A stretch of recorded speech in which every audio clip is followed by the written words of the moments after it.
الشيطان اللعين الرجيم بسم الله الرحمن الرحيم الحمد لله رب العالمين بارئ الخلائق أجمعين والصلاة والسلام على جميع الأنبياء والمرسلين سيما من سمي في الآفاق بأحمد وفي الأرض بأبي القاسم محمد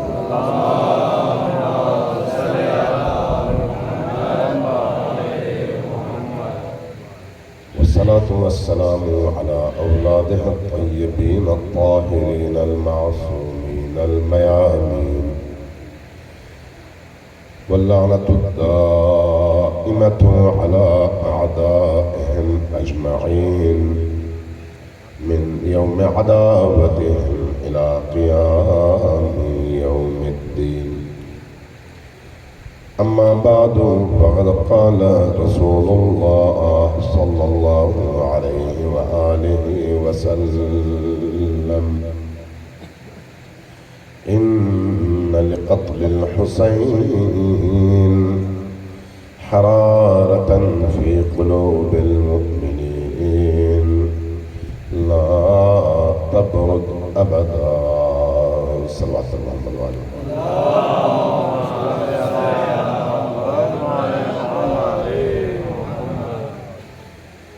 اللہ تبارک تعالیٰ سے عاجزانہ دعا ہے ہم سب کی اس مسجد و امام بارگاہ میں آمد کو یہاں پر بیٹھنے کو اور ذکر حسین سننے کو اور اس کے ذریعے سے اپنے قلوب کو نورانی کرنے کے اس عمل کو اپنی بارگاہ میں قبولیت کا درجہ عطا فرمائے اور ہم سب کو ان مجالس کے نتیجے میں حسین شناسی کی توفیق عطا فرمائے ایک دفعہ سب مل کر اونچی آواز سے دل کی گہرائیوں سے لیکن وعجل فرجہم کے ساتھ بغیر اس کے وعجل فرجہم کے ساتھ اونچی آواز سے فرماتے جائیں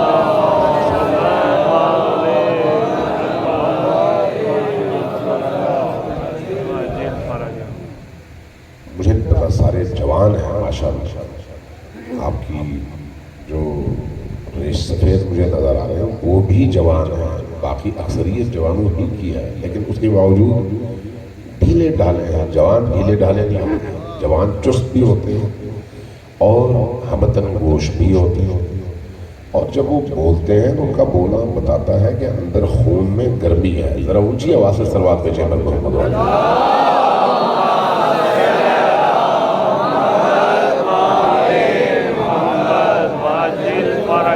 جزاکم اللہ اللہ آپ کی اس عبادت کو بارگاہ میں شرف قبولیت عطا فرمائے یہ عزاداری پہلے جیسے عرض ہوا آپ کی خدمت میں معرفت کربلا کا بہترین ذریعہ ہے معرفت کربلا کا عزاداری سید الشہداء دنیا بنانے کا ذریعہ نہیں دنیا کو تبدیل کرنے کا ذریعہ ہے عزاداری سید الشہداء لوگوں کو چسکے لگوانے اور کچھ چیزوں کی عادت دلوانے کا نام نہیں ہے بلکہ ان کے شعور میں تبدیلی لا کر انہیں حسین اور زینب سلام اللہ علیہما کے نقش قدم پر استقامت کے ساتھ کھڑے کرنے کا نام عزاداری سید الشہداء عزاداری سید الشہداء حسین شناسی کے اس مکتب کے نصاب کا نام حسین شناسی کے نصاب کا نام عزاداری سید الشہداء حسین کے نام پر لوگ جمع ہوں حسین کو نہ پہچان سکیں اس سے بڑھ کر حسین ابن علی پر ظلم کیا ہو سکتا حسین کی مجلس ہو حسین کی محبت کھینچ کر لائے حسین کا عشق کھینچ کر لائے اور اس کے باوجود ہم اس مجلس سے حسین کو شناخت کرنے کی بجائے اپنے اس مجلس کا رخ واہ واہ کی طرف اس طرح سے موڑ دیں کہ کچھ چٹکلے، کچھ لطیفے، کچھ اشعار، کچھ غزلیں اور کچھ موہوم اور وہمی باتوں کے ذریعے سے ہم گھنٹہ گزار دیں، اور اس کے بعد چند قطرے بہا کر ہم کہیں گے ہم نے عزاداری سید الشہداء انجام دیا. یہ خود عزاداری سید الشہداء پر بہت بڑا ظلم ہے، بہت بڑا ظلم. عزاداری سید الشہداء یعنی معرفت کردار زینبی، عزاداری سید الشہداء یعنی معرفت فکر قاسمی، حضرت قاسم ابن حسن علیہ السلام کی فکر کی شناخت کا نام کربلا اور عزاداری شہداء کربلا. جب ہم اسی عزاداری کے ذریعے سے حسین ابن علی کے کلام کو سنتے پڑھتے کردار کو پڑھتے ہیں، ان کے اس دوران میں تمام ان حرکات، اقدامات، گفتگو، تحریر، دعوت اور ان سے منسوب ہر اس چیز کا مطالعہ کرتے ہیں جو ہمیں حسین کے اس 61 ہجری کے ایک دن کی پوری تاریخ سمجھا دیتا ہے. تو اس کے نتیجے میں ہماری عزاداری سید الشہداء کی مجلس صرف گریہ کی مجلس نہیں بنتی بلکہ عمل کی مجلس بن جاتی ہے. اس حوالے سے بہت کچھ ہے جو ہمیں سننا بھی چاہیے، غور کرنا بھی چاہیے، سمجھنا بھی چاہیے اور دوسروں تک پہنچانا بھی چاہیے. میں اس حوالے سے چند باتیں پہلے عرض کروں. دیکھیے، میں نے گزشتہ راتوں میں بھی عرض کیا تھا کہ عزاداری سید الشہداء کا سب سے پہلا اثر کیا ہونا چاہیے؟ ہماری روحوں کی پاکیزگی. درست ہے؟ روح کی پاکیزگی کا کیا مطلب ہے؟ پھر ہماری زبان اتنی میٹھی ہو کہ اس کی مٹھاس دوسروں کو حسین ابن علی سے جوڑ دے. ہمارا عمل اتنا پرکشش ہو کہ ہمارا عمل حسین ابن علی کی طرف دعوت کا باعث بنے. ہمارا کردار ایسا ہو جس کو دیکھ کر لوگ کہیں اگر یہ حسین ابن علی کے ایک عاشق کا کردار ہے تو پھر خود حسین ابن علی کتنے عظیم ہوں گے. عزاداری سید الشہداء یہ ساری چیزیں سکھانے کا نام ہے. آپ بچے کو اسکول کیوں بھیجتے ہیں؟ ادب سکھانے کے لیے. آج کل تو اسکولوں میں جو بھی نظام آیا ہے ان نظاموں کے تحت اسکول کا نصاب نوکر بناتا ہے، با ادب نہیں. کیونکہ آج ایک المیہ ہے. لیکن اگر بعض بزرگ یہاں پر تشریف فرما ہے ان سے پوچھیں اس زمانے میں آج سے 60 سال پہلے 70 سال پہلے جب لوگ اپنے بچوں کو معلم کے پاس بھجواتے تھے، معلم اسکول معلم تعلیم دینے والے استاد کے پاس بھجواتے تھے، تو استاد کے پاس بھجوا کر وہ کیا سکھاتے تھے؟ آداب زندگی، اخلاق زندگی، دین کی روح، قرآن کی تعلیمات، وہ چیزیں جن کے نتیجے میں وہ بچہ جب گھر آتا تھا تو پھر سیکھ کر آتا اور گھر والوں سے کہتا کہ میرے معلم، میرے استاد، میرے مولانا، میرے ٹیچر نے یہ بات کہی ہے اور آپ لوگ یہ کام کر رہے ہیں تو آپ کا کام اس بات کے مخالف ہے، اس لیے آپ یہ کام چھوڑ دیں، یہ کام کریں. اس زمانے میں ادب پہلا زینہ ہوا کرتا تھا. اس لیے کہتے ہیں ادب پہلا قرینہ ہے. کس چیز میں؟ زندگی کی ان راہوں پر اگر آپ معراج تک پہنچنا چاہیں، معراج آدمیت اور معراج انسانیت تک، تو اس کا قرینہ یہ ہے کہ آپ سب سے پہلے ادب سیکھیں. تو یہ جو دبستان حسینی ہے، اس دبستان حسینی میں بھی جو چیز سب سے پہلے سکھائی جاتی ہے وہ اخلاص حسینی ہے، وہ اخلاق حسینی ہے، وہ گفتار حسینی ہے، وہ دعوت حسینی ہے، وہ کردار حسینی ہے. جب آپ انہی مجالس میں سنتے ہیں کہ ایک شخص امام زین العابدین کے ساتھ یہ سلوک کرتا ہے، ایک شخص امام حسین ابن علی کے ساتھ یہ سلوک کرتا ہے، ایک شخص امام حسن مجتبیٰ کے ساتھ یہ سلوک کرتا ہے، سلوک کرنے والے تین مختلف لوگ ہیں، لیکن ان تین اماموں کا رویہ اور اخلاق ایک ہی ہے، وہ بھی وہی عمل کرتے ہیں، یہ بھی وہی عمل کرتے ہیں، وہ بھی وہی عمل کرتے ہیں۔ کیا مطلب ہے اس کا مطلب یہ ہے کہ یہ جو سلسلہ آ رہا ہے ایک ہی حقیقت کی تبلیغ اور عکاسی کے لیے ہے، اس کے حسن اور حسین میں فرق نہیں ہے اور حسین اور علی ابن الحسین میں فرق نہیں ہے۔ لہذا آپ جب ان ہستیوں کا اخلاق دیکھتے ہیں، امام حسن مجتبیٰ کے دروازے کے سامنے آپ گزر رہے ہیں، ایک شخص آتا ہے، فوراً گالیاں دینا شروع کر، سب اور شتم کرنا شروع کر دیتا، جیسے اس کی گالیاں سنتے ہیں۔ آپ امام ہیں، حجت خدا ہے، زمین پر اللہ کے ولی ہیں، آپ وہ ہیں جن کے ذریعے سے مخلوق کو روزی ملتی ہے، آپ وہ ہیں جن کے فیض سے ہمیں سانسیں ملتی ہیں۔ وہ ہستی، چونکہ وہ ہستی اتنی اونچی ہے، چونکہ اونچی ہے اس لیے اس کی فکر بھی اونچی ہے، اس کا کلام بھی اونچا، اس کا عمل بھی اونچا۔ لہذا آپ دیکھتے ہیں کہ جب وہ شخص توہین کرتا ہے، امام حسن مجتبیٰ سب سے پہلے تو اس کی باتیں تسلی سے سنتے ہیں۔ تسلی سے توہین کس کی ہو رہی ہے؟ معصوم امام کی، کسی معمولی شخصیت کی، معصوم امام توہین ہو، آپ سنتے ہیں، خاموشی سے۔ جب اس کی باتیں ختم ہو جاتی ہیں تو فرماتے ہیں کہ مجھے لگتا ہے تم بہت دور سے سفر کر کے مدینہ آئے ہو۔ کہتا ہے، فرماتے ہیں تمہاری گفتگو سے لگتا ہے کہ تم شام سے آئے ہو۔ عرض کرتا ہے فرماتے ہیں بہت تھکے ہو، راستے کی تھکن بہت زیادہ ہو، آؤ میرا گھر حاضر ہے، تم میرے مہمان بنو، میں تمہاری خدمت کروں۔ ہاتھ سے پکڑتے ہیں، اپنے بیت الشرف میں لے جاتے ہیں، کھانا کھلاتے ہیں، رات کا ٹائم ہے، بستر بچھاتے ہیں، اس کو آرام کرواتے ہیں۔ جب وہ امام کی اس میزبانی سے فارغ ہو کر نکلتا ہے تو طبری نے یہ لکھا ہے کہ اس کی زبان پر یہ جملہ تھا کہ کاش زمین پھٹ جاتی، میں زمین پر دھنس جاتا، لیکن آج امام حسن کا سامنا نہ کرتا۔ کیوں؟ ادھر گالیاں تھیں، ادھر لطف خدا اور رحمت کی بارش تھی۔ جو الہی انسان ہوتے ہیں نا، الہی انسان، وہ اللہ کی ان صفات کا زمین پر مظہر بن کر باقی ان باغی انسانوں کو اللہ سے جوڑنے کے لیے اپنے آپ پر کنٹرول بھی کرتے ہیں اور اپنی خواہشات کو مارتے بھی ہیں۔ اسی ان عزاداریوں میں سب سے پہلے جو ادب سیکھنے کی ضرورت ہے وہ یہ ہے کہ جس کے ہاتھ میں پرچم ہے وہ پاکیزہ ہے، اس کو پاکیزہ ہونا چاہیے، چونکہ پرچم پاکیزہ ہے۔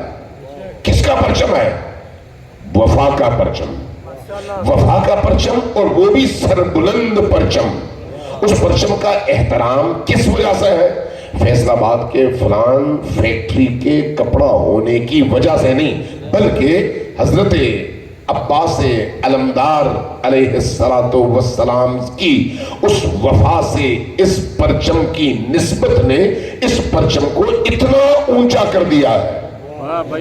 اب جب اتنا اونچا پرچم ہے، اتنا پاکیزہ پرچم ہے، تو وہ پاکیزہ پرچم اٹھانے والے کو نجس ہونا چاہیے، اس کو غصیب ہونا چاہیے، اس کو آلودہ ہونا چاہیے، اس کو بد اخلاق ہونا چاہیے، اس کو بزدل ہونا چاہیے؟ نہیں، کیا ہونا چاہیے؟ اس کو وہی رنگ اپنے آپ پر چڑھانا چاہیے جو رنگ عباس علمدار ہے۔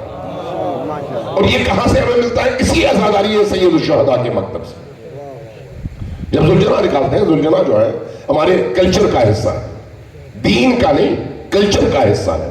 چونکہ کلچر کا حصہ ہے اس لیے ہر علاقے میں اس علاقے کی ضرورتوں، مزاج اور لوگوں کے رہن سہن کے مطابق وہ علامتیں بناتے ہیں اور منسوب کرتے ہیں۔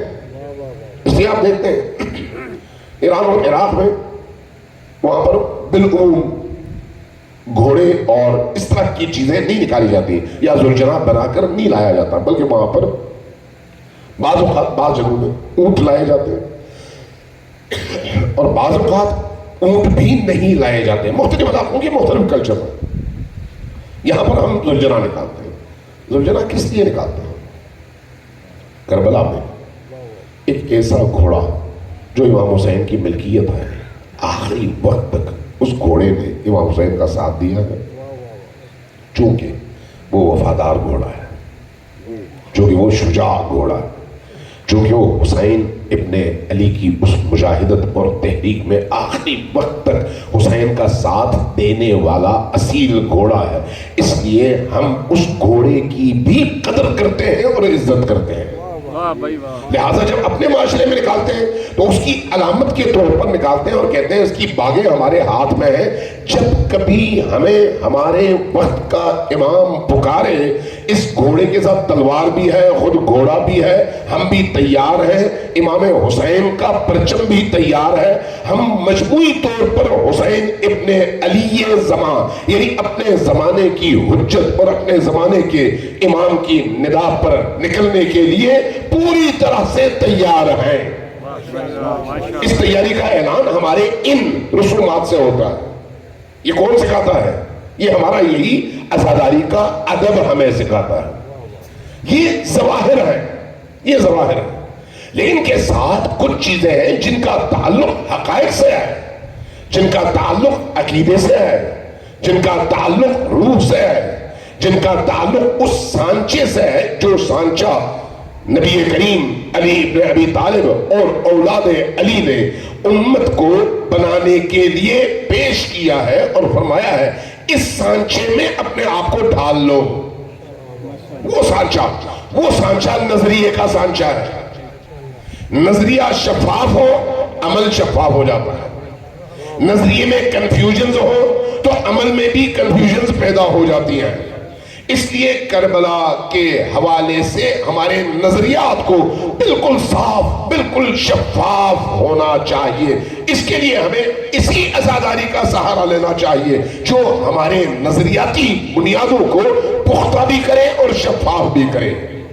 صلوات جعفر محمد و آل محمد۔ اللہم صلی علی محمد و آل محمد۔ تو یہ جو عزاداری ہے، جب ہمارے نظریات کی اصلاح اسی عزاداری نے کرنی ہے، ہمیں اللہ کا دین اسی عزاداری نے بتانا ہے۔ بعض لوگ گمراہ کرتے ہیں عزاداروں کو، بعض لوگ گمراہ کرتے ہیں عزاداروں کو۔ کیا کہتے ہیں؟ عزاداری میں صرف فضائل ہوں گے، صرف مسائل ہوں گے، باقی دین کا کوئی تعلق عزاداری سے نہیں ہے۔ بعض لوگ اس طرح سے لوگوں کو گمراہ کر دیتے ہیں۔ بھئی کربلا ہے ہی دین کا نام۔ کربلا کو اگر دین سے نکال دیا جائے تو دین بے روح بدن ہے جس کو دفنانا چاہیے، اس کی کوئی ضرورت نہیں ہے معاشرے کو۔ معاشرے کو اس دین کی ضرورت ہے جس کے اندر حریت حسینی ہو۔ معاشرے کو اس دین کی ضرورت ہے جس دین کے اندر معرفت تحریک کربلا ہو۔ معاشرے کو اس دین کی ضرورت ہے جس دین میں نظریہ حسین کا پرچم بلند ہو اور انسانوں کو پتا ہو کہ اس پرچم کے سائے میں حق بلند ہوتا ہے۔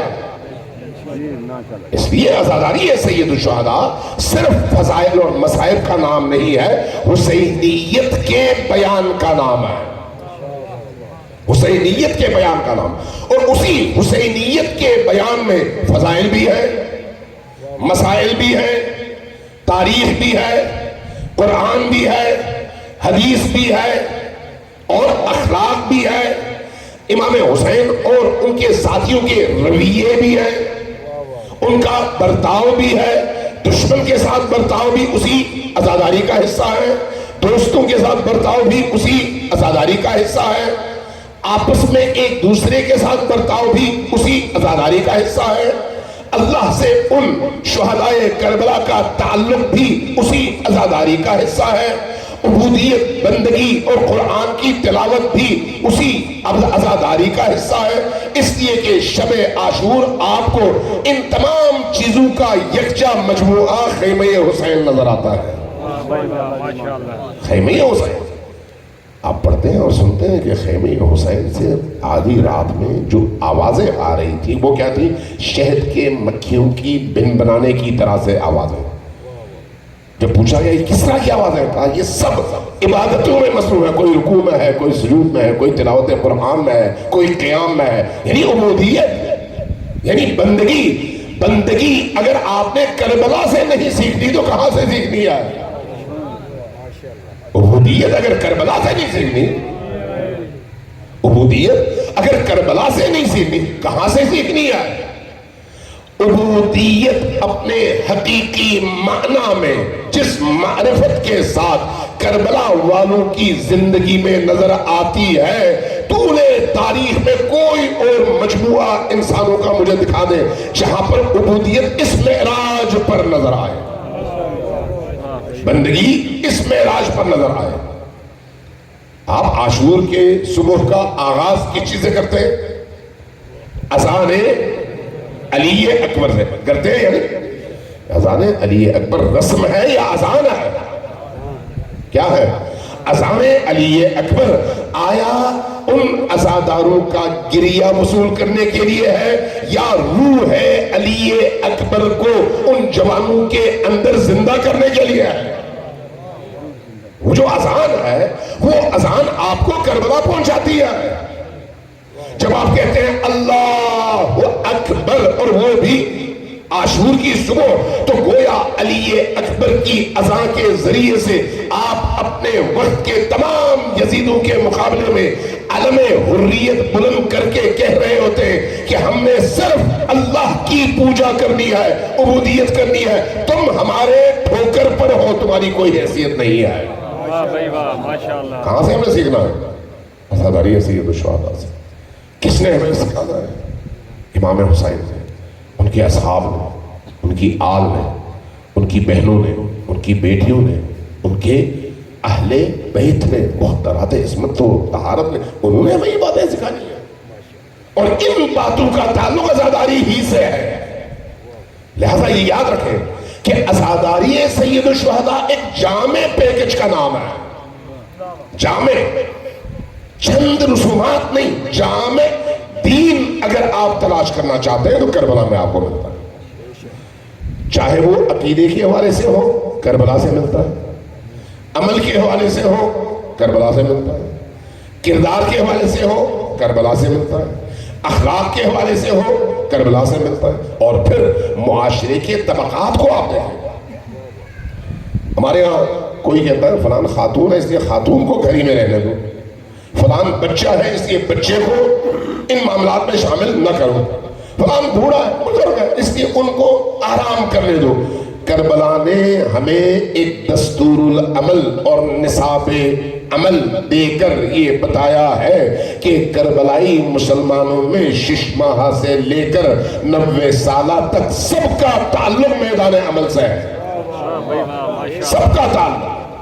کربلا نے عملاً ہمیں بتایا ہے کہ مرد ہو یا عورت، مرد اپنے میدان میں پیٹھ پر نظر آنا چاہیے اور عورت کو اپنے میدان میں پیٹھ پر نظر آنا چاہیے۔ اس لیے آپ دیکھتے ہیں کہ امام حسین علیہ السلام نے جو کچھ کیا اس کا تعلق شام غریبہ تک سے ہے، مغرب تک سے، عصر تک سے، جب تک امام حسین زندہ تھے۔ امام حسین علیہ السلام کی شہادت کے بعد پھر کیا ہوا؟ پھر اس قافلے کا اگر پرچم کسی نے اٹھایا ہے تو وہ مرد نہیں ہے، پھر وہ علی کی شیر دل بیٹی زینب کبریٰ ہے۔ زینب کبریٰ سلام اللہ علیہا نے کیا کیا؟ تمام دنیا کی عورتوں کو بتایا ہے کہ عورت کھلونا نہیں ہے، عورت نمائش کی چیز نہیں ہے، عورت صرف مستور نہیں ہے، وہی عورت ایک بہترین مربی ہے، وہی عورت ایک بہترین ماں ہے، وہی عورت ایک بہترین بیوی ہے، وہی عورت ایک بہترین بہن ہے، وہی عورت ایک بہترین قافلہ سالار ہے، وہی عورت ایک بہترین کمانڈر ہے، وہی عورت ایک بہترین خطیبہ ہے، وہی عورت ظلم کے مقابلے میں ایک بہترین استوار اور ثابت قدم دیوار کا نام ہے۔ کس نے بتایا؟ زینب کبریٰ سلام اللہ علیہا۔ کہاں سے آیا؟ کربلا سے۔ تو کربلا ایک جامع نصاب کا نام، اس لیے کربلا سے ہم سیکھتے ہیں کہ ہماری ذمہ داری کیا ہونی چاہیے، کیا ہونی چاہیے۔ اگر آپ سے کہا جائے کہ آپ کو کیا چاہیے اور آپ کہیں مجھے صرف 1000 کا نوٹ چاہیے، تو اس سے پتہ چلتا ہے کہ آپ کی سطح، آپ کی محدودیت 1000 کے نوٹ کے ارد گرد ہے، اس سے زیادہ نہیں ہے۔ لیکن اگر آپ کہیں مجھے 1 کروڑ چاہیے، تو اندازہ ہوتا ہے کہ ان کی سطح 1000 نہیں، 1 لاکھ نہیں، 1 کروڑ یعنی کافی اونچی ہے۔ جتنی انسان کی فکری سطح بلند ہوتی ہے، اس کے طلب کا دائرہ بھی اتنا بلند ہوتا ہے۔ وہ جو شخص 1 کروڑ کی بات کرتا ہے، 1000 بھی اس کو مل جاتا ہے، ایسا ہے یا نہیں؟ کیونکہ 1000 اس کروڑ کا ایک حصہ ہے۔ لیکن جو 1000 کی بات کرتا ہے، اس کو پھر 10,000 نہیں ملتے، اس کو 1,000 ملتا ہے۔ لاکھ نہیں ملتا، اس کو 1,000 ملتا ہے۔ کروڑ اس کو نہیں ملتا، اس لیے کہ اس نے 1,000 تک اپنے فکر، اپنی سوچ اور اپنے طلب کو محدود کیا ہوا ہے۔ عزاداری سید الشہداء صرف چند لوگوں کو جمع کرنے کی عبادت کا نام نہیں ہے۔ عزاداری سید الشہداء صرف چند مرثیے پڑھ کر اشک بہانے کے بعد گھر جانے کا نام نہیں ہے، یہ ہے اس کا حصہ، لیکن ہدف یہ نہیں ہے، یہ ذریعہ اور رستہ ہے۔ عزاداری سید الشہداء صرف ایک ماتم کا جلوس نکال کر، علم نکال کر، سڑک پر جا کر واپس آ کر اپنے گھر پہنچنے کا نام نہیں ہے، اپنا سینہ پیٹ کر گھر جا کر سو جانے کا نام نہیں ہے۔ یہ ساری چیزیں عزاداری سید الشہداء کا وہ حصہ ہے جو ہمیشہ زندہ رہنی چاہیے، اہتمام ہونا چاہیے، اس کے لیے انسان کو تگ و دو کرنی چاہیے، لیکن ہدف یہ نہیں ہے، یہ رستہ ہے۔ ہدف کیا ہے؟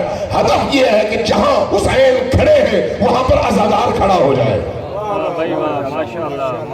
حسین جس کو دوست بنائے، عزادار اس کو دوست بنائے۔ حسین جس کو دشمن بنائے، عزادار اس کو دشمن بنائے۔ حسین جو اخلاق دکھائے، عزادار اسی اخلاق کو اپنے اندر جذب کرے، اور حسین جس اخلاق سے بیزاری کا اعلان اور اظہار کرے، عزادار بھی اسی اخلاق سے اپنی بیزاری کا اظہار کر کے بتا دے کہ ہم اور ہیں، یہ اور ہیں۔ حسین ابن علی تک پہنچنا عزاداری کا ہدف ہے۔ حسین ابن علی تک پہنچنا عزادار کا ہدف ہونا چاہیے۔ اس لیے ہمیں عزاداری سید الشہداء کو اس جامعیت کے ساتھ منعقد کرنے کی ضرورت ہے، اس جامعیت کے ساتھ۔ اور اس جامعیت میں سب سے بڑا ہدف عزاداری سید الشہداء کا کیا ہے؟ سب سے بڑا ہدف غور کرنے کی بات ہے۔ ایک دفعہ صلوات بھیجیں محمد والے۔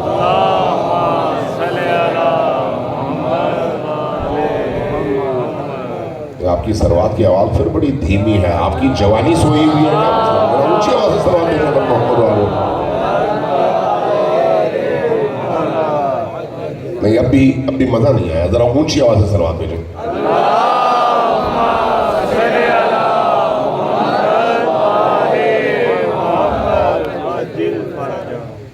مکتب تشیع،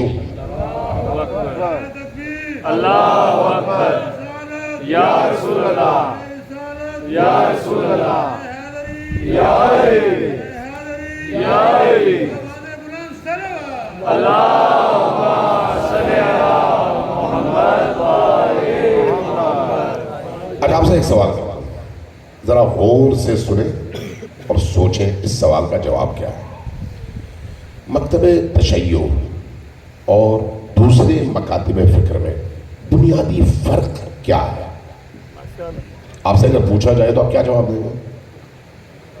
عمومی سطح پہ کسی سے بھی پوچھتے ہیں تو پہلا فٹ جو جواب آئے گا وہ یہ ہے کہ مکتب تشیع امامت کی قائل ہے، دوسرے مکاتب خلافت کے قائل ہے۔ یہی ہے، ایسا ہی ہوگا۔ چونکہ سب سے بڑا اختلاف کا منشا یہی موضوع ہے. ایسا ہی ورنہ قرآن ایک، نبی ایک، اللہ ایک، عبادتیں ساری کی ساری ایک. جزئیات میں ہر جگہ اختلاف ہو سکتا ہے لیکن کلیات میں ساری چیزیں ایک. ایسا ہی ہے. فرق کہاں پر آتا ہے؟ فرق امامت اور خلافت کے مسئلے میں. اگر ایک عام شیعہ سے آپ پوچھیں کہ شیعہ اور سنی میں فرق کیا ہے یا شیعہ اور غیر شیعہ میں فرق کیا ہے تو وہ کہے گا امامت کا فرق ہے، ہم امامت کے قائل ہیں، دوسرے خلافت کے قائل ہیں. یہی ہوگا. لیکن کوئی شخص چاہے خلافت کا علمبردار ہو یا امامت کا، اور تب سوال یہ ہے، آپ سب سے سوال ہے، جو جس عقیدے کا حامل ہے اس عقیدے کا اس کی زندگی پر کوئی رول اور اثر ہونا چاہیے یا نہیں؟ ہونا چاہیے. اگر نہ ہو تو پھر اس خشک عقیدے کا فائدہ کیا ہے؟ جب آدمی کہے میں موحد ہوں، موحد کا کیا مطلب ہے؟ ایک اللہ کو مانتا ہوں. اس ایک اللہ کا نام تو لے لیکن اپنے گھر سے باہر قدم رکھنے کے بعد ہزاروں بتوں کو اپنا اللہ بنا لے، اپنا رب بنا لے، ہر ایک کے سامنے چھوٹے چھوٹے مفادات کے لیے جھکتا رہے، تو یہ موحد کہاں سے آیا؟ اس ایک اللہ کی توحید کا نتیجہ تو یہ ہونا چاہیے کہ غیر اللہ سے اپنی امیدیں کاٹ کر صرف اور صرف اللہ کے توکل پر زندگی بسر کرے. توحید کا مطلب تو یہ ہونا چاہیے. نعرہ رسالت یا رسول اللہ، نعرہ حیدری یا علی. توحید کا مطلب تو یہی ہونا چاہیے کہ میری توحیدی فکر کا نتیجہ میرے جسم، میری روح اور جسم و روح کے مشترکہ صادر کردہ عمل پر نمایاں طور پر نظر آئے. یہ نہ ہو تو پھر میری توحید کچھ ایسے لوگوں کی طرح جو موحد کہلاتے ہوئے ہمیشہ اپنے سے طاقتور کے پاؤں کے جوتے چاٹتے ہیں ان کی طرح سے ہوگا. یہ توحید نہیں ہے. آج کل بعض لوگوں کو توحید کا بڑا شوق ہے اور اس کے نتیجے میں کہتے ہیں بھئی وہابیت مثلا توحید کی علمبردار ہے. کہا جاتا ہے. اور پھر بریلویوں پر، اہل تشیعوں پر الزامات کی بھرمار کر دی جاتی ہیں، یہ بدعتی ہیں تو یہ شرک کرتے ہیں، تو یہ کرتے ہیں، غیر اللہ سے مانگتے ہیں، یہ کرتے ہیں. وہ ایک طوفان ہے پروپیگنڈا کا. میں ایک ویڈیو دیکھ رہا تھا، ایک ویڈیو، یہ جو ابھی شاہ سلمان ہے اس وقت سعودی عرب کے زندہ اور مردہ بادشاہ آپ کے سامنے، یہ اس وقت جوان تھا. یہ بات ہے 67 کی، 67 کی. شاہ ایران نے دورہ کیا سعودی عرب کا. ویڈیو یوٹیوب میں ہے، جا کر دیکھیے. دورہ کیا. شاہ ایران امریکیوں کی طرف سے اس پورے خطے کا سب سے بڑا چوکیدار اور حوالدار تھا، اور یہ جو سارے عرب ممالک تھے اس کے سپاہی تھے، اس کے سپاہی تھے. جب شاہ ایران سعودی عرب میں گیا تو یہی شاہ سلمان اس کے باقی سارے بھائی، سارے شہزادے، کنگ عبدالعزیز کے بیٹے تلواریں لے کر اس کے سامنے بڑا زبردست قسم کا رقص فرما رہے تھے، ناچ رہے تھے، ڈانس فرما رہے، تلوار ڈانس، تاکہ اپنے وقت کے اس خطے کے اس سپر مین کو جو اپنے عہدے کے لحاظ سے امریکیوں کا بٹھایا ہوا سپر بادشاہ ہے، باقی سارے بادشاہ ہیں لیکن ان سب میں شہنشاہ یہ ہے، شاہوں کا شاہ، چونکہ امریکیوں نے بنایا. اس لیے وہ جو توحید کا پرچم اٹھانے والے اور دوسروں پر شرک کے فتوے لگانے والے مفتیان اور بادشاہ تھے، اس ایرانی بادشاہ کے مقابلے میں اس کے سامنے اتنے عجز و انکساری اور تواضع کا مظاہرہ کر رہے تھے کہ ان کو اپنے ٹھمکوں اور ناچ گانے کے ذریعے سے ان کو سرور بخشنے کو گویا وہ توحید کی خدمت سمجھتے تھے.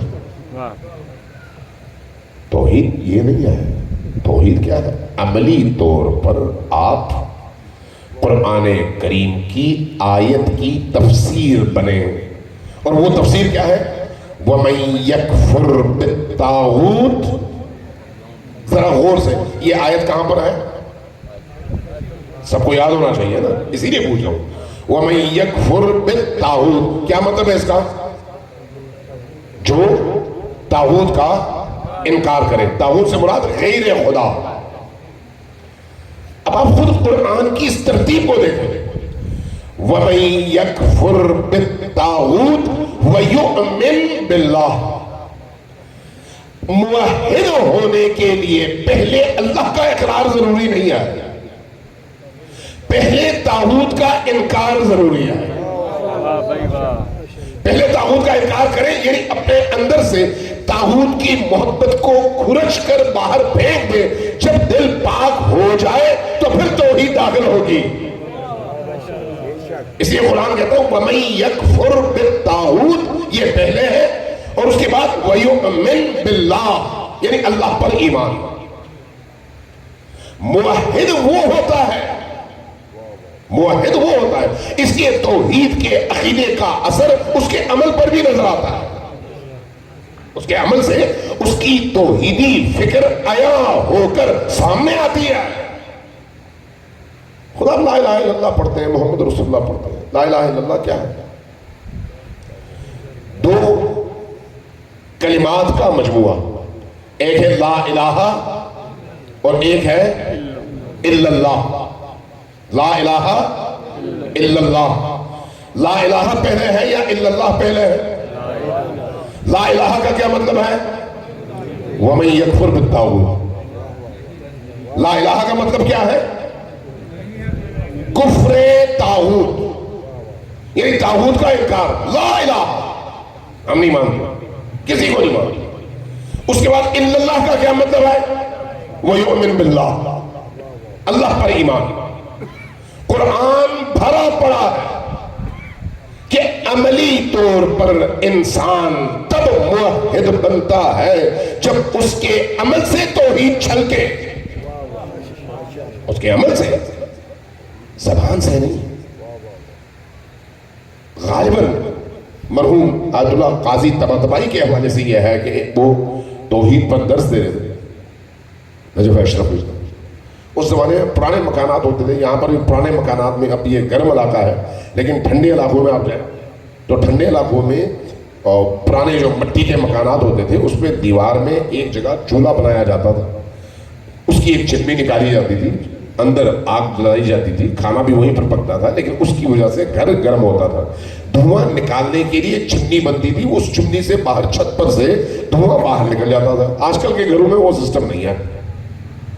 وہ چمنی کے ساتھ، اسی چولہے کے ساتھ کرسی لگا کر بیٹھے ہوئے تھے اور توحید پر درس دے رہے تھے.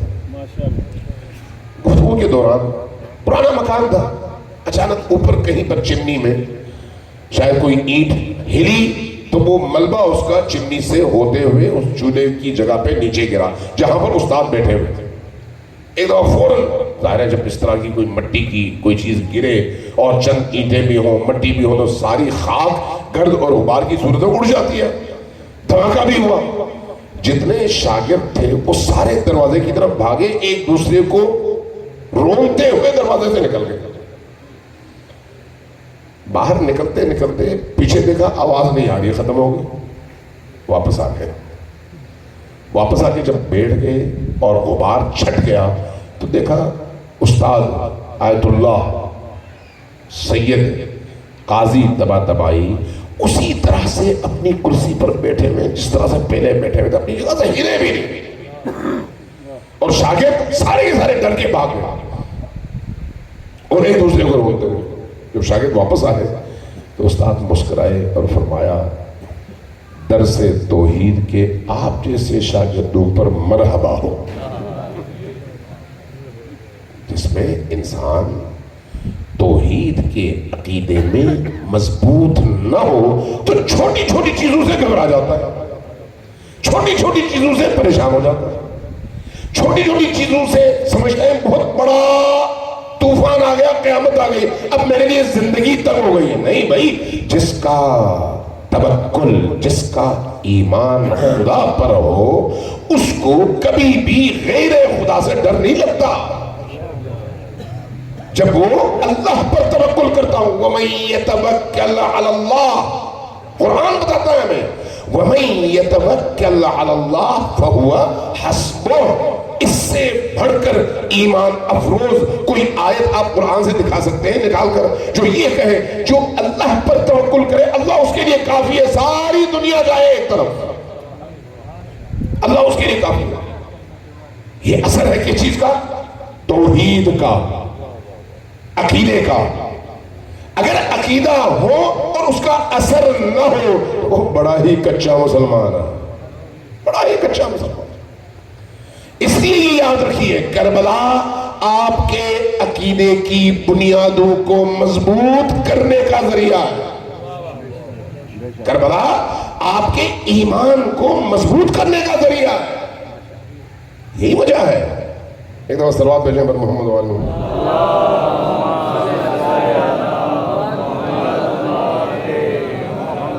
ٹائم زیادہ ہو گیا, میں آج زیادہ آپ کا ٹائم نہیں لوں گا. اگرچہ کل میں لیٹ آیا تھا لیکن آج آپ لیٹ آئے ہیں. آج میں بہت جلدی آ گیا تھا لیکن آپ لوگ ذرا لیٹ ہوئے. بہرحال ایک دفعہ پھر صلوات بھیجیں پر محمد وعلیہ.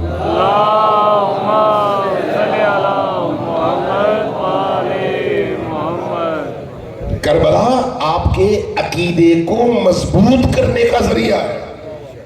اس لیے آپ دیکھتے ہیں کہ چاہے حسین ابن علی ہوں, چاہے زینب بنت علی ہوں, علی کے یہ دو فرزند ہر ایک اپنی جگہ علی کی تصویر ہے, اپنے مقام پر علی کی تصویر ہے.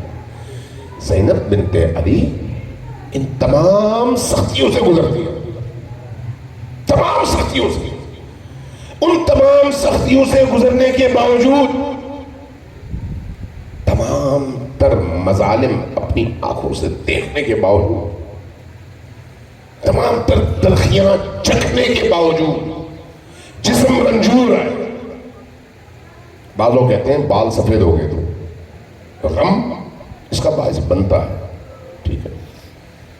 بعض لوگوں نے یہ بھی لکھا ہے کہ شام غریبہ میں حضرت زینب سلام اللہ علیہا نے بیٹھ کر نماز پڑھی, کھڑے ہو کر نماز پڑھنے کی طاقت نہیں رہی تھی.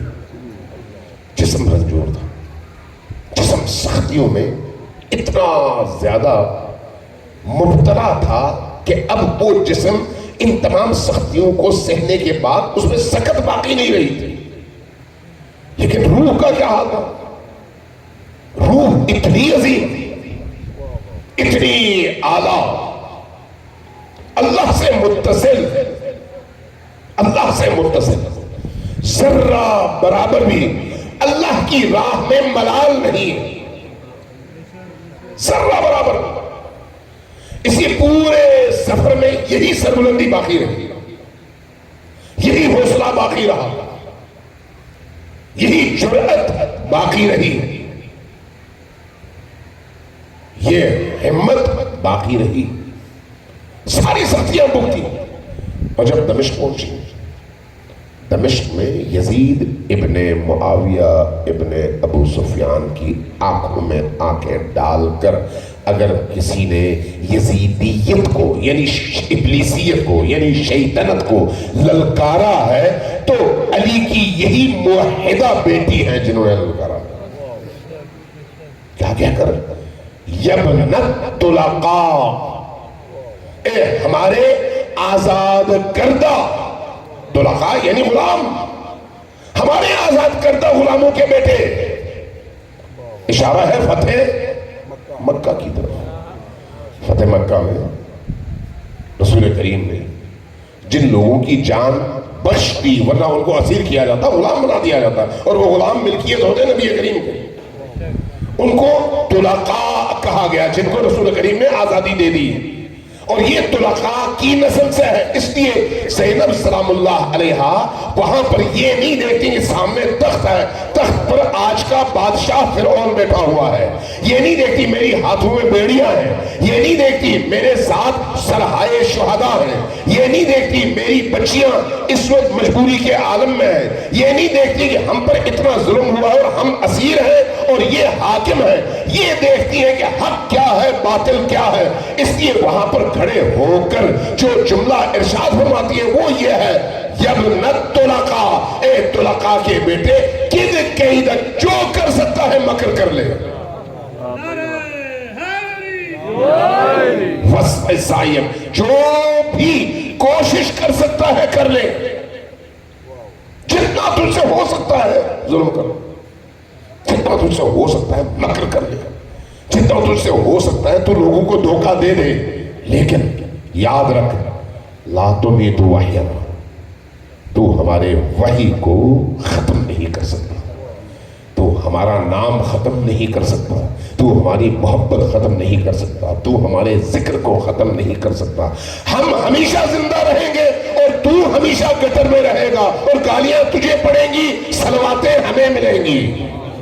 محمد وآل محمد بلند اللہم صلی علی محمد وآل محمد۔ کتنا بڑا حوصلہ چاہیے اس کے لیے، کتنی بڑی روح چاہیے اس کے لیے۔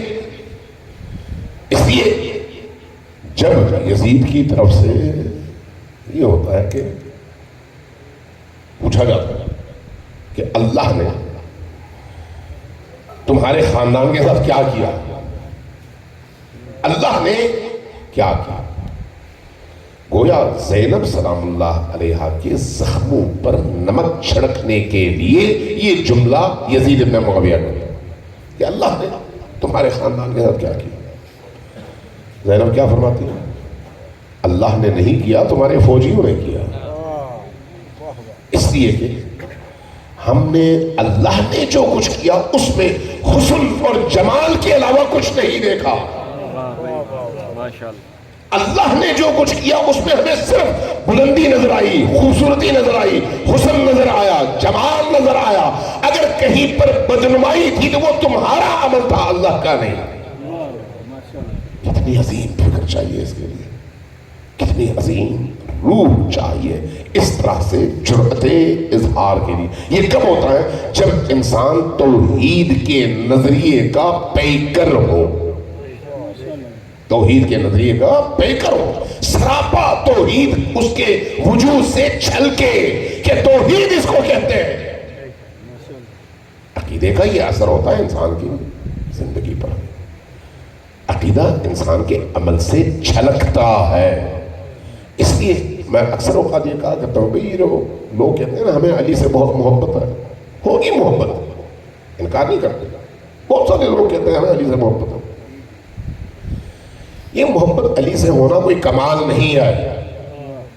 آپ کو بھی حیرت ہوگی بھئی یہ کیا بات ہے، علی سے محبت کمال نہیں ہے؟ نہیں، کمال نہیں ہے۔ کیوں؟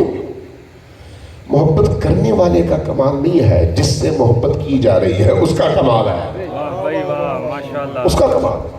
وہ کیا ہے؟ علی کائنات کے مجموعی طور پر یکجا حسن کا نام ہے۔ اس کائنات میں اگر کوئی حسن ہے تو اس حسن عالم کو علی کہتے ہیں۔ حسن کو دیکھ کر کوئی جانور ہو سکتا ہے متاثر نہ ہو، انسان ہو تو وہ متاثر ہوتا ہے۔ اگر کسی جانور کے سامنے، کسی گدھے کے سامنے، گھوڑے کے سامنے، کسی گائے بیل کے سامنے آپ ایک برتن میں زعفران رکھیں اور دوسرے میں گھاس، تو اس کو کوئی فرق نہیں پڑتا کون زعفران ہے اور کون سا گھاس، وہ آرام سے دونوں کو چل لے گا۔ لیکن اگر انسان کے سامنے آئے تو زعفران کو زعفران سمجھے گا اور گھاس کو گھاس۔ کیا مقابلہ ہے گھاس اور زعفران کا؟ لیکن اس کے لیے کیا چاہیے؟ عقل۔ اس کے لیے کیا چاہیے؟ ادراک۔ اگر کوئی ادراک رکھتا ہے تو وہ انسان ہے، چاہے وہ مسلمان ہو یا نہ ہو، اور اگر وہ انسان ہے تو علی سے محبت کیے بغیر رہ نہیں سکتا۔ علی سے بغض کے لیے جانور بننا پڑتا ہے، علی سے بغض کے لیے حیوان بننا پڑتا ہے۔ ہاں، اگر حیوان نہ ہو تو علی کا حسن، علی کا کمال ہر انسان کو اٹریکٹ کرتا ہے۔ اس کے لیے ضروری نہیں ہے کہ وہ مسلمان، ضروری نہیں ہے کہ وہ توحیدی ہو، ضروری نہیں ہے کہ وہ رسول اللہ کی رسالت پر ایمان رکھتا ہو۔ کتنے ہندو ہیں جنہوں نے علی کے عشق میں اشعار کہے ہیں، کتنے سکھ ہیں جنہوں نے بڑے زبردست اور بلیغ کلام کہے ہیں علی کے عشق میں، کتنے عیسائی ہیں جنہوں نے علی کی محبت میں اور علی کے فضائل میں پوری پوری کتابیں لکھی ہیں۔ تو کیا وہ نجات یافتہ ہیں ان کی محبت کی وجہ سے؟ نہیں، ان کو علی نے متاثر ضرور کیا ہے اپنے کمالات کی وجہ سے، اور ان کمالات کی وجہ سے یہ چونکہ متاثر ہوئے، اس لیے اس تاثر کو انہوں نے قلم کی زبان سے آپ تک پہنچایا ہے، لیکن حق تک پہنچے نہیں ہیں۔ حق تک پہنچنے کا مطلب کیا ہے؟ علی کا غلام بننا، علی کو اپنا امام ماننا، علی کو اپنا ولی ماننا، علی نے جہاں قدم رکھا وہاں پر سر کے بل پہنچنا، علی نے جہاں سے منع کیا وہاں سے منع ہونا، علی نے جس کے خلاف سٹینڈ لیا وہاں پر سٹینڈ لینا، علی نے جہاں خاموشی اختیار کی وہاں پر خاموش رہنا۔ گویا مجموعی طور پر علی کی اتباع کا نام دین ہے، علی کی اتباع کا نام دین ہے، علی کے پیچھے چلنے کا نام دین ہے۔ علی ظالموں سے نفرت کرتے ہیں اور مظلوم سے محبت۔ کیسے ہو سکتا ہے کہ ایک شخص دیکھے ظلم ہو رہا ہے لیکن ظالم کے لیے اس کے دل میں محبت یا نرمی پیدا ہو؟ کیسے ہو سکتا ہے؟ علی کی راہ و روش کے بالکل مخالف ہے، آل علی کی روش کے بالکل مخالف ہے۔ یہ جو عام طور پر ہم معاشرے میں دیکھتے ہیں نا، بعض لوگ دوسروں کو گالیاں دیتے ہیں اور پھر کہتے ہیں ہم بڑے مومن ہیں۔ خبردار اپنے آپ کو مومن کہا اگر گالی دیتے ہیں۔ گالی دینا مومن کی شان کے منافی ہے، مومن کی علامت نہیں ہے۔ امام صادق علیہ السلام گزر رہے تھے، آپ کے ساتھ ایک صحابی بھی تھے،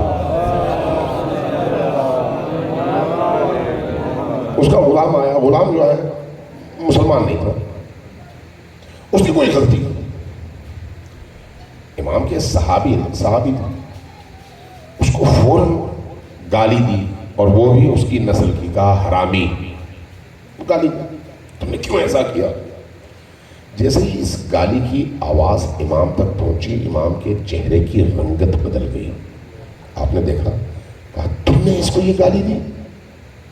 کہا یا رسول اللہ یہ تو مسلمان نہیں ہے، ان کے یہاں تو نکاح نہیں ہوتا۔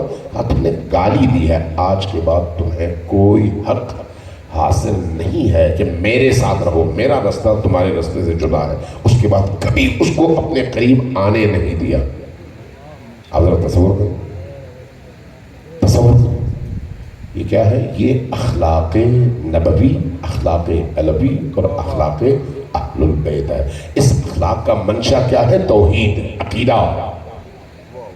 چونکہ اخلاق اس عقیدے کے نتیجے میں جنم آنے والے وہ رویے ہیں، جنم پانے والے وہ رویے جو اس توحید کے یا اس عقیدے کے نتیجے میں انسان اختیار کرتا ہے۔ لہذا اہل البیت کو جو اختیار کرے اور شعوری طور پر کرے، اس کی زندگی اس لیے بدل جاتی ہے، اس لیے بدل جاتی ہے کیونکہ اس نے شعوری طور پر اختیار کیا، اور جب شعوری طور پر اختیار کیا تو پھر یہ اس کے عقیدے کا حصہ ہے، اور وہ عقیدہ اس کے اخلاق، اس کے اعمال میں چھلکتا ہے۔ یہ واقعی علی کا پیروکار ہے۔ صلوات جی محمد علیہ۔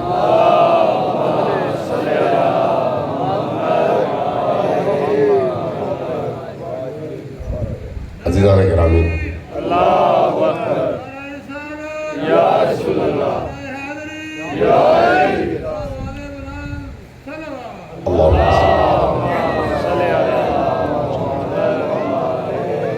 عزیزان گرامی، یہ ایام درد کے ایام ہیں، تکلیف کے ایام ہیں، غم کے ایام ہیں، عزا کے ایام، رونے کے ایام ہیں۔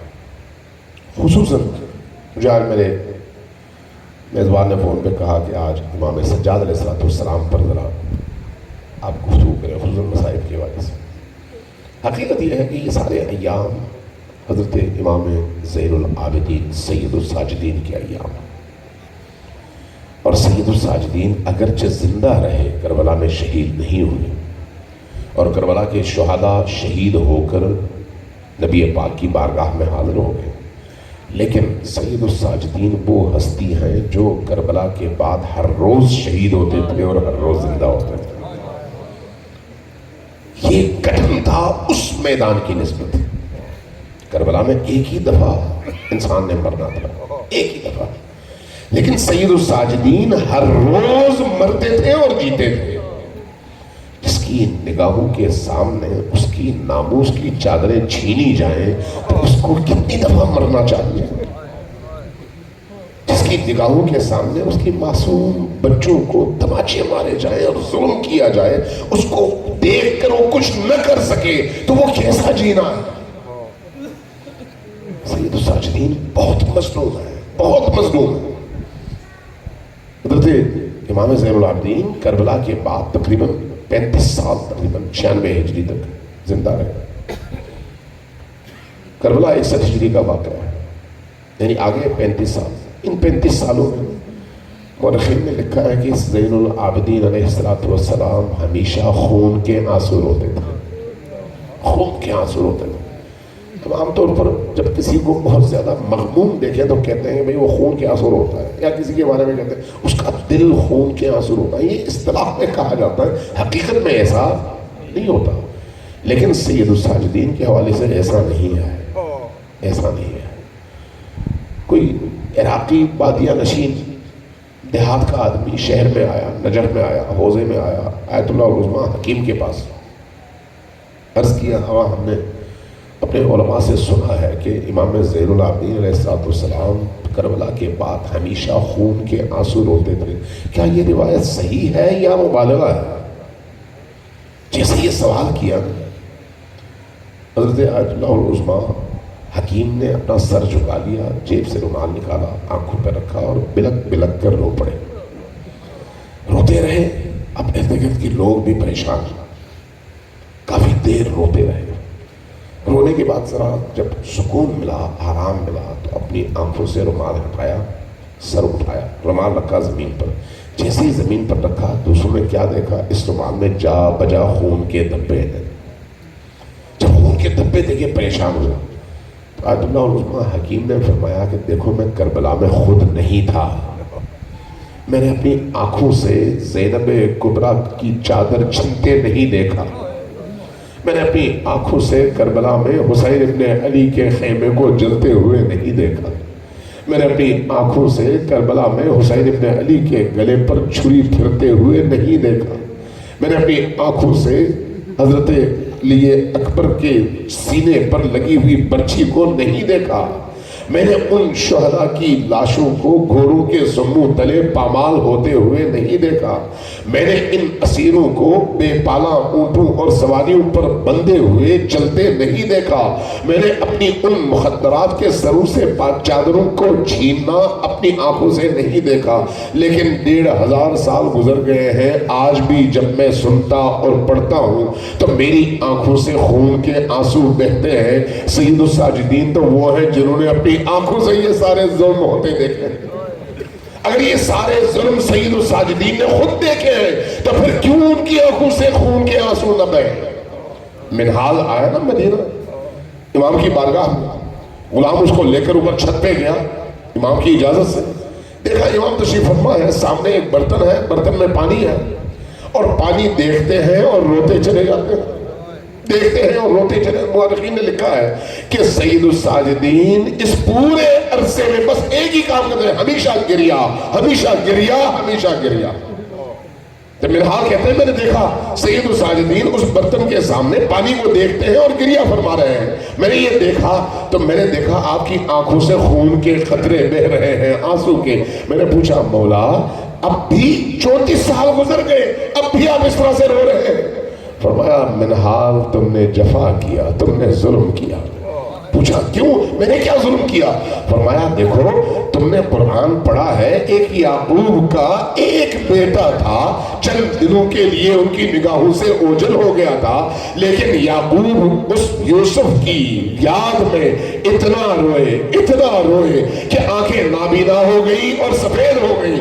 میری آنکھوں کے سامنے میرے 18 یوسف ذبح ہوئے ہیں، اور میں نے ان تمام یوسفوں کی گردنوں کو اترتے ہوئے دیکھا ہے، میں نے ان کے جسموں کو اس کے سمو تلے پامال ہوتے ہوئے دیکھا ہے، میں نے ان کے کپڑوں کو بھی لٹتے ہوئے دیکھا ہے، میں نے ان کے خیموں کو جلتے ہوئے دیکھا ہے، میں نے ان مخدرات عصمت و طہارت کو بے پالا اونٹوں پر سوار گلی گلی کوچا کوچا پھراتے ہوئے دیکھا ہے۔ تم مجھ سے پوچھ رہے ہو آپ خون کے آنسو کیوں روتے ہو؟ عرض کیا مولا ذرا مجھے بتائیے آپ پر سب سے سخت موقع کون سا تھا؟ سب سے سخت موقع؟ فرمایا الشام الشام الشام۔ میں نے پوچھا، منہال کہتا ہے میں نے پوچھا مولا شام میں ہوا کیا تھا؟ فرمایا جب ہمیں شام کے بازاروں میں داخل کیا جا رہا تھا تو ہمیں روکا گیا، پہلے بازاروں کو سجایا گیا اور پھر منادی نے اعلان کیا کہ ہم نے کچھ خارجیوں کو پکڑا ہے جو امیر المؤمنین کے خلاف لڑنے کے لیے نکلے تھے، ان کے مردوں کو قتل کیا ہے، عورتوں کو اسیر کیا ہے، آؤ ان کا استقبال کرو۔ اب شامی مرد و زن آئے وہی جن کے ذہنوں کو علی اور آل علی کی نفرت سے بھر دیا گیا تھا۔ آئے کس طرح سے آئے؟ کوئی شادیانے بجا رہا تھا، کوئی ڈھول بجا رہا تھا۔ جب ہمیں بازار کے اندر داخل کیا گیا تو ہمارا استقبال کیسے ہوا؟ کوئی پتھر برسا رہا تھا، کوئی کچرا پھینک رہا تھا، کوئی گرم ابلا ہوا پانی پھینک رہا تھا، ایک شخص نے انگارے پھینکے، آگ کے شعلے پھینکے۔ اب ایک جلتا ہوا کوئلہ میرے اوپر گرا اور اس کی جلن کی وجہ سے میرے کپڑوں کو آگ لگی، لیکن میری مظلومیت دیکھو کہ میرے ہاتھ پسے پشت بندے ہوئے تھے اور میں اپنے جسم کی آگ بجھا نہیں سکتا تھا۔ اس عالم میں ہمیں بازاروں میں پھرایا گیا اور نبی کی بیٹیوں کو تماشا بنایا۔